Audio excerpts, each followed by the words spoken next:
Bienvenue dans 3 guides spirituels. Aujourd'hui encore, nous émettons depuis la ville des Roses, une cité sans murs, bâtie pour la réflexion, un lieu de paix.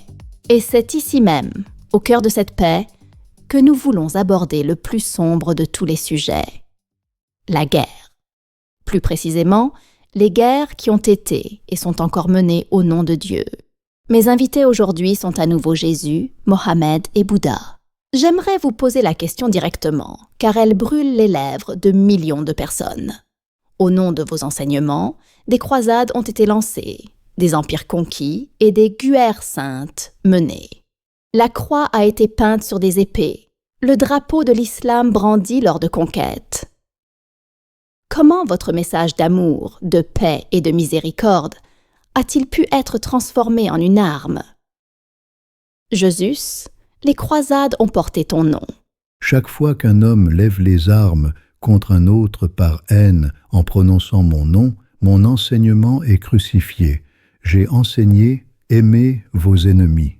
J'ai dit à l'homme qui avait tiré l'épée pour me défendre « Remets ton épée à sa place, car tous ceux qui prendront l'épée périront par l'épée. » Les hommes qui sont partis avec la croix sur leur poitrine pour tuer et piller ont transformé le symbole de mon sacrifice en son parfait contraire. Ils ne me suivaient pas. Ils suivaient leur soif de terre, de pouvoir et la justification trompeuse d'agir au nom de Dieu. Mohammed, le terme djihad est aujourd'hui, pour beaucoup, directement synonyme de guerre sainte et de terreur. Qu'est-ce qui a si terriblement mal tourné avec ce concept? C'est le plus grand des malentendus. Le plus grand djihad, le djihad al-Akbar, est le combat que chaque être humain mène dans son propre cœur, le combat contre sa propre cupidité, sa propre haine, son propre ego. C'est le plus saint de tous les combats. La lutte armée n'a jamais été autorisée qu'en tant qu'ultime nécessité défensive pour protéger la communauté de l'anéantissement, et même alors, selon les règles les plus strictes, n'attaquez pas les civils. N'empoisonnez pas les puits, ne détruisez pas les récoltes. Ce que des souverains ont fait plus tard, des guerres pour la richesse et l'expansion territoriale, était une trahison envers Dieu et sa miséricorde. Ils ont appelé cela djihad, mais ce n'était que la cupidité mondaine sous un vêtement religieux. Vous parlez donc tous les deux d'une perversion de votre enseignement par la cupidité et la soif de pouvoir des hommes. Bouddha, tu as analysé en profondeur la psyché humaine. Quel est ce mécanisme en l'homme qui peut transformer même le plus pacifique des messages en un étendard de conflit? C'est l'attachement à une identité. L'esprit humain a tendance à dire « moi », puis il dit « nous ».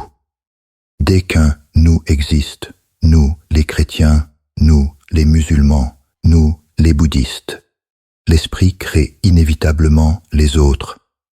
Cette distinction est la racine du conflit. L'enseignement n'est alors plus vu comme un chemin de libération pour tous les êtres, mais comme une possession, une caractéristique de sa propre tribu qu'il faut défendre.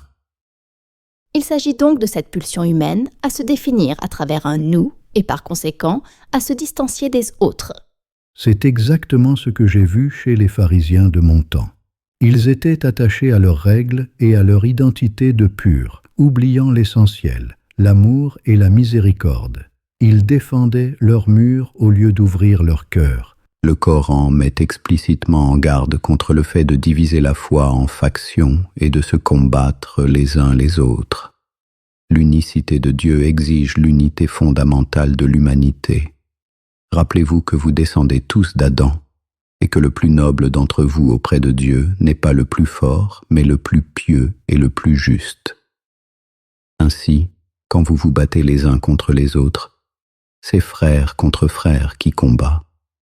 Dès que la loyauté envers un groupe, une tribu ou une nation devient plus grande que la loyauté envers Dieu et sa justice, la trahison commence. Merci à vous tous pour ces réponses claires.